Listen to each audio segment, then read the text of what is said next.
Hi everybody, this is Charlie Green. Welcome to the webcast on understanding the trust equation and 12 trust tips. Quick little bit about who I am and what we're doing here, and we'll get right into it. I'm going to talk in a short period of time to maximize your return on at least time investment. Didn't cost you a lot, but it'll cost you in time. I appreciate that. First of all, I'm founder and CEO of Trusted Advisor Associates. We've been in business for 15 years helping professional service firms and more broadly complex B2B businesses to develop professional relationships. We do workshops, custom programs. We have an enterprise app, 3 books that you see right here. That's enough of the advertising. Very quickly, moving right along. Housekeeping here. We've muted everyone. Use chat to send me questions, and I'll leave some time at the end for questions. Quick bit about me. I'm CEO of Trusted Advisor Associates, as I said. I grew up in Nebraska, or my family's all from there. Drove a taxi part-time while going to college in New York City. Went to Harvard Business School, joined the MAC Group and later Gemini Consulting, and spent 20 years in the business of general management consulting. And then I spent almost 20 years now as head of Trusted Advisor Associates. So that's enough about me. Many of you already know about the trust equation. That's why you're here. Very briefly, here's what it looks like. Trustworthiness, which is what this is a function of credibility plus reliability plus intimacy divided by self-orientation. Now, let me get some context on that to begin with. We'll also hit 12 trust tips. Keep an eye out for them as they come along. But let me give some context. The trust equation, as I said, has to do with trustworthiness. Trust itself is a composite of 2 things. There is trustworthiness, which we'll talk about, but there's also trusting. And the combination of those 2 yields what we call trust. That may sound simple, but it's easy to get confused in it. The trustworthiness part of it is what we're going to focus on today. That's what the trust equation talks about, but I don't want you to forget there's also the whole issue of risk-taking and trusting, which really kicks off a trust relationship to begin with. So anyway, the trust equation we're going to talk about has to do with trustworthiness. Let's jump into it. Those 4 factors, credibility, largely has to do with a sense of words. It's what we say. So they have to do with truthfulness, credentials. In a sentence, you might hear us say something like, I can trust what she says about the following subject. And what do we mean by that? We mean things like the logic makes sense. There's good supporting data. I recognize the degree hanging on the wall from that famous institution. It hangs together. I've heard other things like this. That's the sort of thing that we tend to mean. Reliability, by contrast, has to do with actions. And here, in a sentence, we're more likely to say something like, I can trust him too. I can trust my good buddy to always have my back. I can trust the FedEx delivery guy to always show up on time. I can trust him too. Now, those 2 tend to be kind of probably the first things that come to most people's minds. The third one, an unusual factor, intimacy. This has to do with a sense of personal security. You think of discretion, you think of empathy. In a sentence, we might say something like, I can trust her with this information. Meaning, if I share this with her, she'll know whether to laugh or not. And she'll know who to pass it along to. And if she does pass it along to someone, she'll know just how to deal with it. She'll be careful to be concerned about my feelings. She'll handle it in just the right way. I think I can trust her with this information. Now remember, those 3 factors are in the numerator, credible, reliable, intimacy, CRI. The denominator factor, S, which stands for self-orientation, is rather different. This one has to do with a sense of focus, like who you're paying attention to. And here we get an interesting word, caring. I can trust that he cares about. And the next words are critical, because if the person tends to care about themselves, that's a big no-no. Now it happens that self-orientation, remember the way that works in the equation, a higher number for self-orientation drives down the value of T, trustworthiness. More self-orientation, less trustworthiness. There are 2 flavors of self-orientation that come into play here. The first one's fairly obvious, and it doesn't really need to concern most of us. That's simply selfishness, right?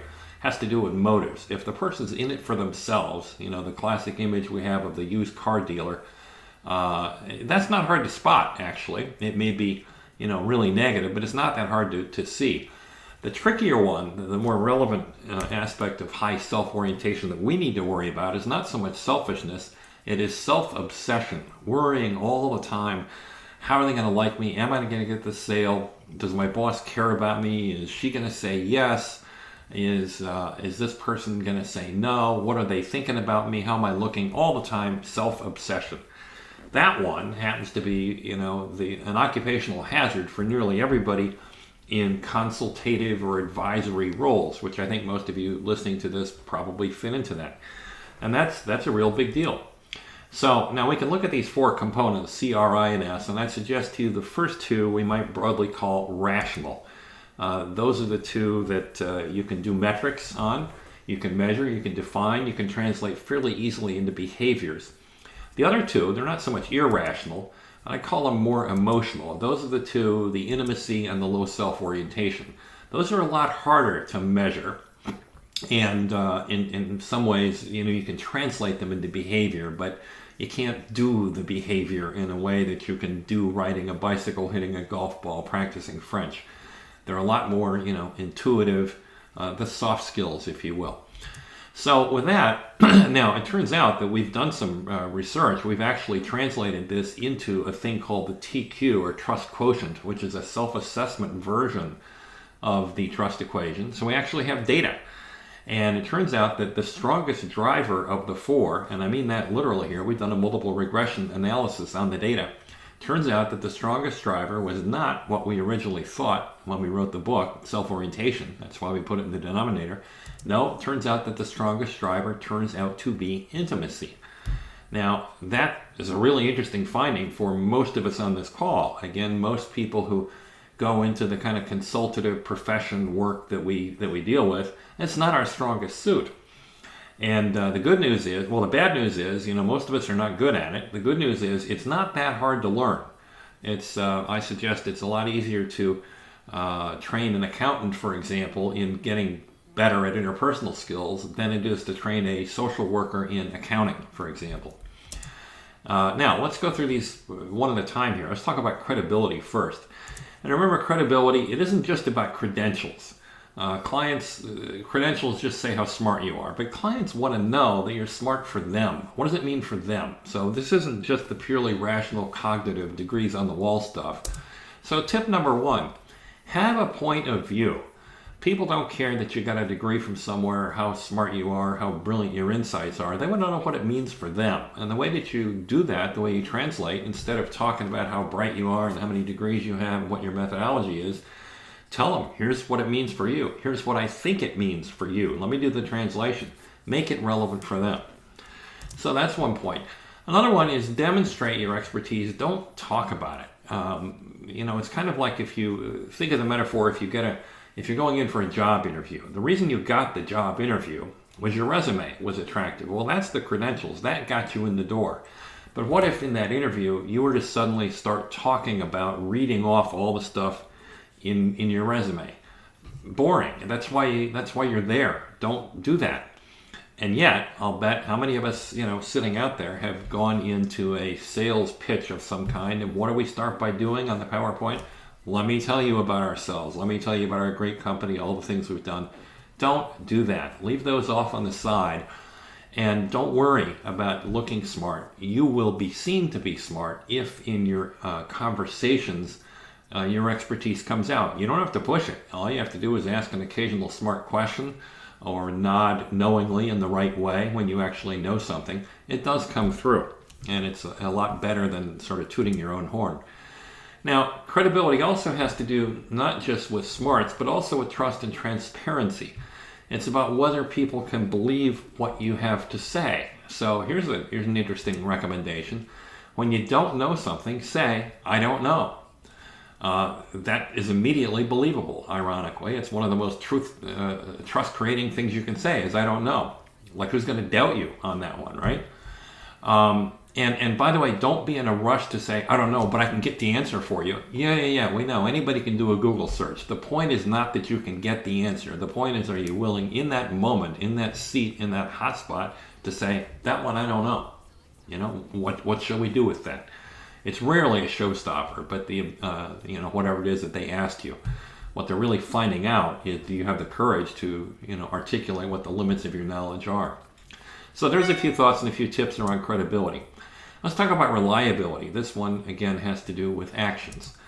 And part of it has to do with aligning expectations. Reliability, people want to feel that they know you in the sense that there's no surprises. They get where you're coming from. They get the kind of way you think about things. They want to know the road that you're leading them to, and they want to feel familiar with that. So here's a tip. Set agendas for meetings. That one may sound surprising. It's very basic. All of us have done this, but I'll bet you a few of us do it all the time. And it's something you should do almost every single time. Whether it's a 15-minute phone call, an all-day meeting, a 1-hour conference call, doesn't matter. At the beginning, at the outset, say, listen, I thought I'd take a minute and just outline what I thought we should accomplish here today. Does this make sense? Does this work for you? The point of doing that is first of all, you get everybody's buy-in, assuming they all buy in. If they don't buy in and they want to add something, that's even better. Let me add this to the agenda. I want to make sure we talk about this. Good, let's add that to the agenda. But the point is, that pays off because if the conversation begins to go off track, you have now earned the right to say, hey, wait a minute, we talked about we were going to cover this. Do we want to change and spend more time going over here, or do we want to come back to the main agenda? You become a group of we, not just me trying to get through some point. You enlist everybody on your side. That's a tremendous tool for reliability and a real simple one to do.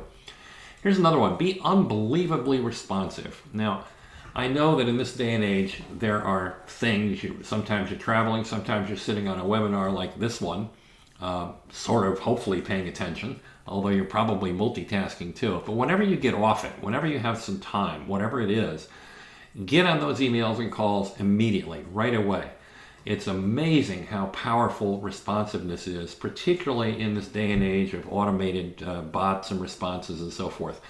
There's some research from the inside sales arena that suggests the difference between answering a call within half an hour and answering it within 5 minutes is several hundreds of percentage increase in effective sales. People are blown away by it, and it's not that hard to do. Another one, and this is controversial. You've all heard the phrase under-promise and over-perform, and we should exceed expectations. Well, challenge that. Think about it. If you're always exceeding expectations, then at least one of two things is happening. You are telling people something knowingly other than what you're going to do. There's another word for that. It's called lying. And then you're exceeding what you told them you would do. That is also lying by another word. And people catch on. If you always underpromise and overdeliver, they begin to adjust their expectations, and they know that you're sandbagging it all the time. So don't do that.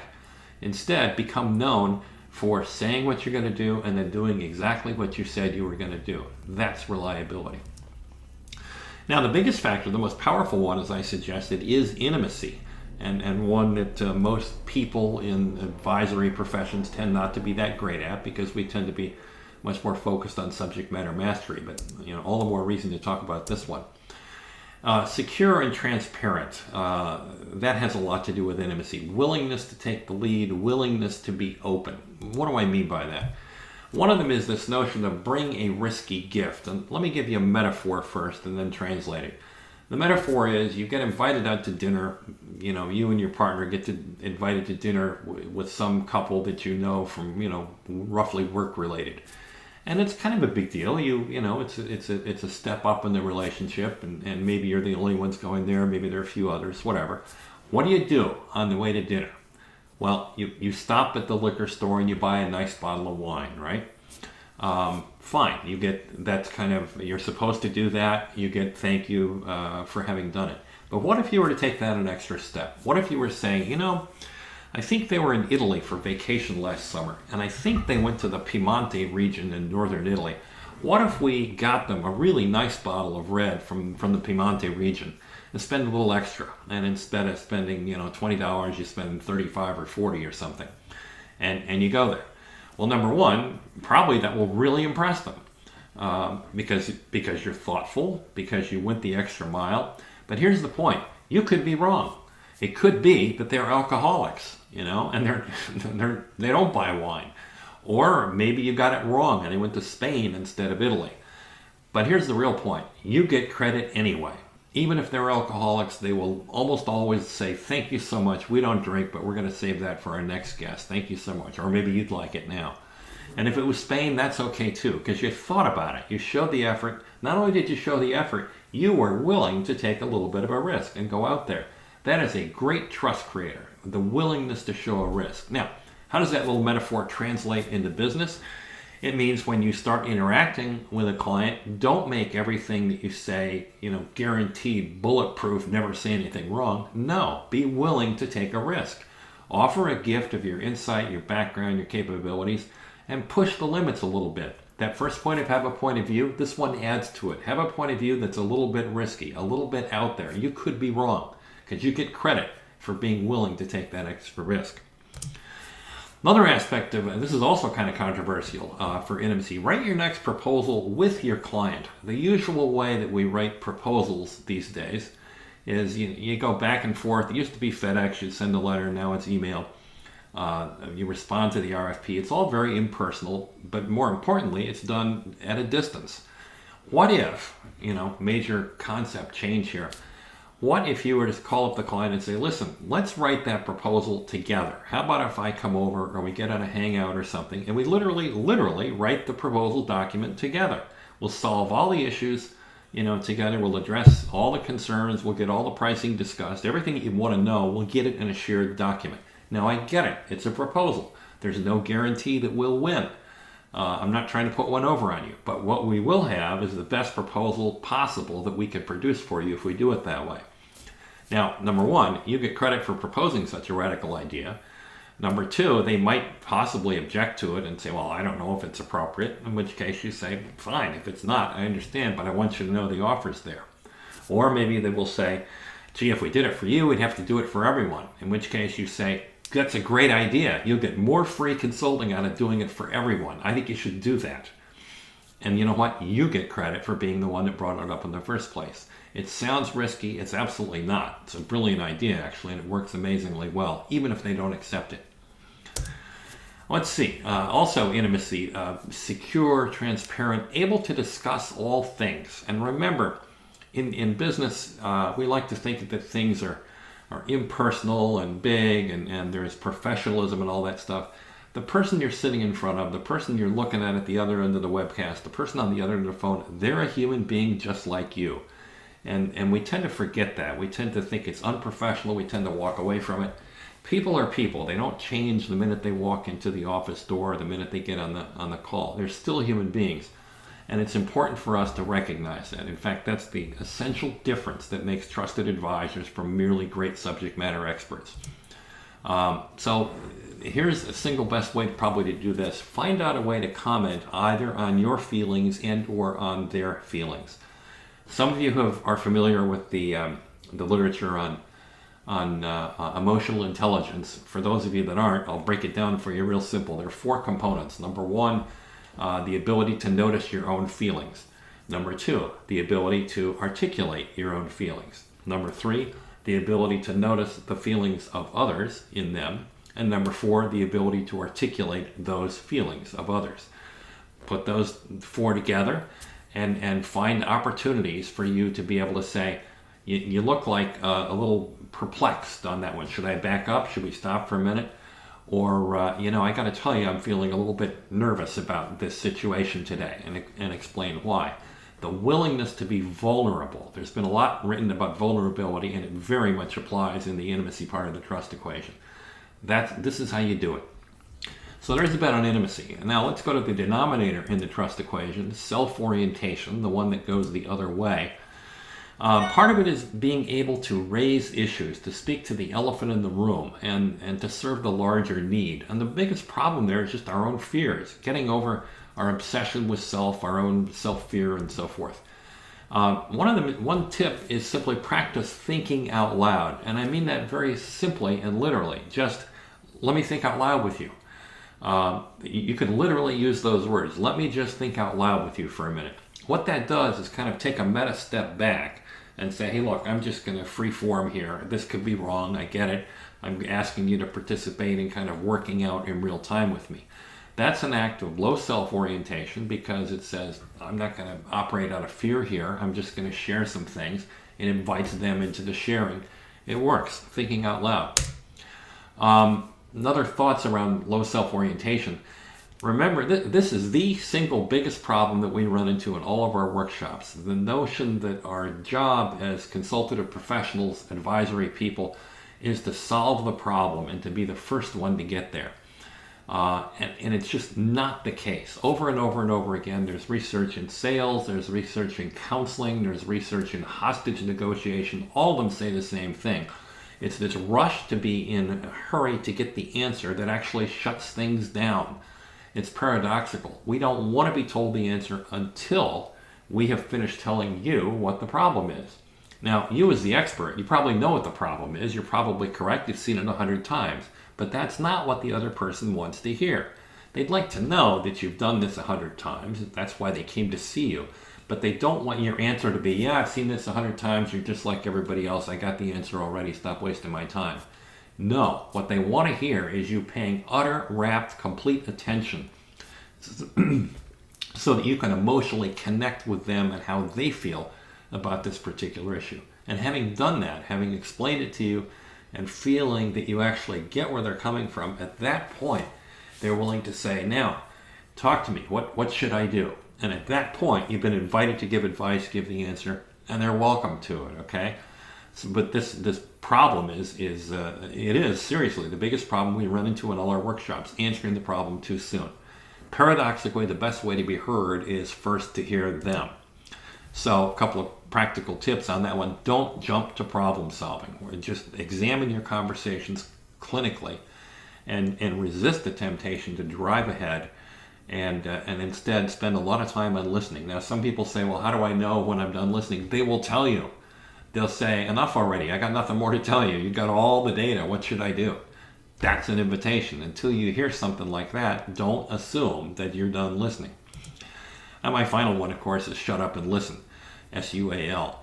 The power of listening is extraordinary. And let me just articulate. You hear a lot about listening for data to prove or disprove hypotheses. That's not what I'm talking about. Nor am I even talking about active listening, where you engage and paraphrase and all that. What I'm talking about is listening with the only purpose, the only intent being to make sure that the other person feels heard. Listening so that they feel heard. How do you metricize that? How do you know? I don't know. You will know in your bones. Human beings are highly evolved entities, and all of you are too. We kind of know when people are feeling heard and understood. They show it on the body language. They react. You can hear it in their voice. Just shut up and listen. Best single advice I can give. So again, let me put this trust in context here. And remind you, we're talking about trustworthiness and trusting, the combination of the two of which results in trust. Now, I went through this kind of quickly. Let me jump to some answers, or questions rather, coming up from people here. Good, bunch of questions. Here's one. Where does consistency fit in the trust equation? I imagine it fits in reliability. Yes, it does fit in reliability in exactly the way you would think.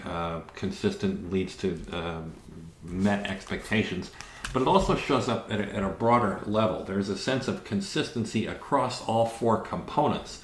And this is true statistically, we found.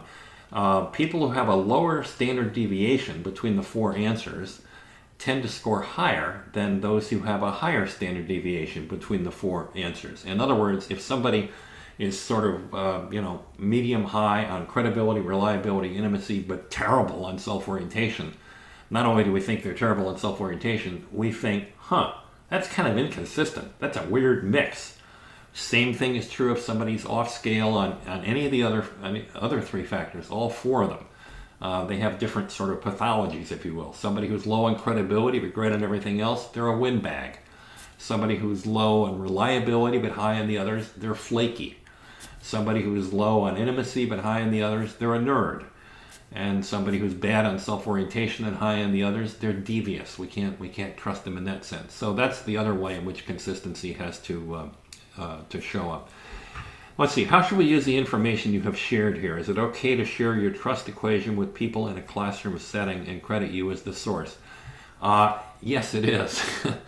We try not to worry too much about intellectual property and so forth. Spell our name correctly, spell my name correctly, give us credit, but beyond that, sure. I'd much rather view that as well-intended marketing and share the gospel than to get lost in rights and quibbles over who owns intellectual property. So, yes. Here's one.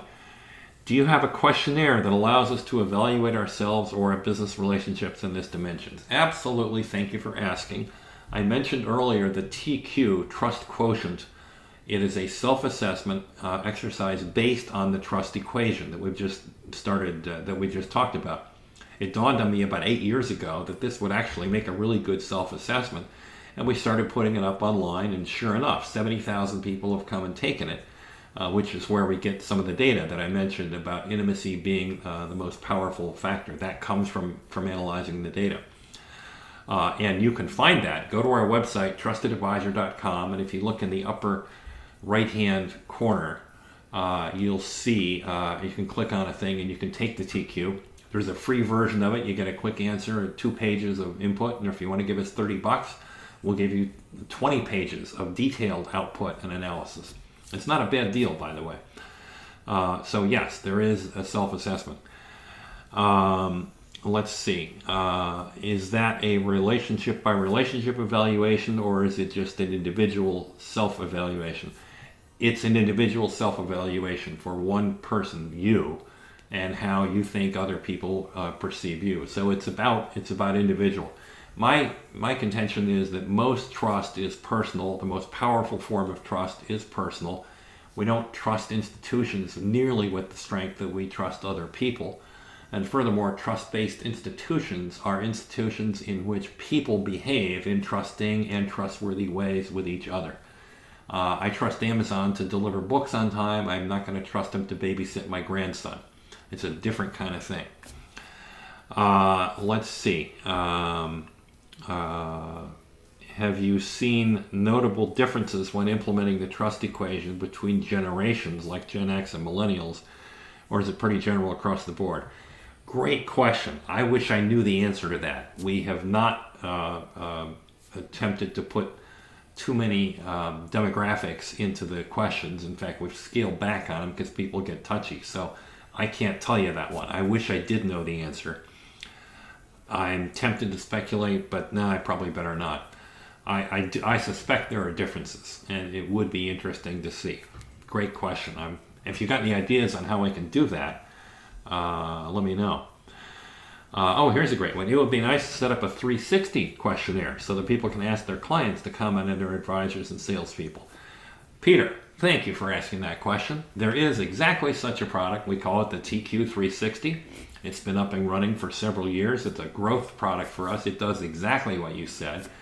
It allows you to pick a number of people, whether clients, coworkers, whatever, and anonymously have them answer the same questions that you answer about yourself. So it's tremendously valuable. Our clients love it. It lets you answer the question, well, I think I'm high on credibility and low on self-orientation, but, what do they think? And it gives you the answer to that question. And by the way, in general, just anecdotally, most of us are fairly on point about those answers. We tend to be on average a little higher or a little lower than others, but we tend to be fairly spot on with respect to our relative strengths and weaknesses across the particular components. So, great question, and yes, I encourage you to look into that. Let's see. When you think about corporate culture, what is the best way to infuse intimacy and low self-orientation into the system? Well, let me reiterate what I said a moment ago. Unlike processes or even certain cultural values like, I'm not sure what, but you can't very well create trust in an organization through metrics or through incentives. Some of this, or even behaviors, some of this has to come from within. And of course, what's within manifests itself in certain behaviors. But what all that says, trust is very much a culture thing, and there are two unique things about it. Number one, role modeling is really critical. If the CEO or the leader of an organization or a team says, well, you all ought to work on enhancing your credentials, you don't necessarily fault them if they don't do that great themselves. Sometimes leaders are humble, they point to other people, they leverage other people. We don't view that as a sin. But if somebody says you should all be really trustworthy and they don't do it themselves, that's a hypocrite, and we immediately reject it. So when it comes to trust, I think the value of role modeling is outsized. And the second point I make about it is because this is social and has to do with interactions, what you want to do is stimulate behavior of trusting and being trustworthy with each other. There are various tools that we have, there's some videos, et cetera, but the single best thing I think any organization can do is talk about it. Have periodic discussions amongst yourselves about what you're doing, what's working, what's not. Don't worry about measurements so much, don't worry about top-down. Generate conversations. That can be a top-down initiative, but the discussions have to happen across the organization. Let's see. For self-orientation, how would you address the issue of perception versus someone's internal intentions? I think that is a kind of an insoluble dilemma. It's a philosophic dilemma. Part psychology, part metaphysics. How can you actually tell what is going on in somebody else's head? Well, you can't. On some ultimate level, you can't. You have no clue. The philosophers will argue whether I see the same color green that you see. Maybe you see blue when I call it yellow. And who knows? You can't prove it one way or the other. But I think we can pretty well. In the real practical world, human beings have evolved mechanisms over eons. We are finely developed tools of evolution to sense what's going on with our fellow kindred human beings. And we tend to pretend that's not true in this day of Google and artificial intelligence and so forth. But the fact is, every one of you has gut feelings and instinctive reactions, and 99 times out of 100 you're right. We stifle it, because we think we need data or something. But you know what? Listen to your gut more often than we tend to do. So that's my only comment on that one.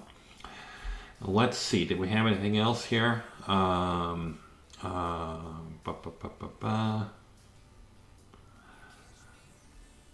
think that's about it. We've touched on all of them. All right, listen, again, thank you very much for taking time with me today. Let me just mention, and I mean this sincerely, if you have any questions or comments or want to continue the dialogue, please reach out to me. I'm serious about that. My email is cgreen@trustedadvisor.com. Go to the website, give me a phone call, whatever. I appreciate the chance to talk about this stuff. It's my life's work. I think it's critical and important, and I appreciate the interest that all of you have shown for dialing in here today. Okay, ciao. Thank you.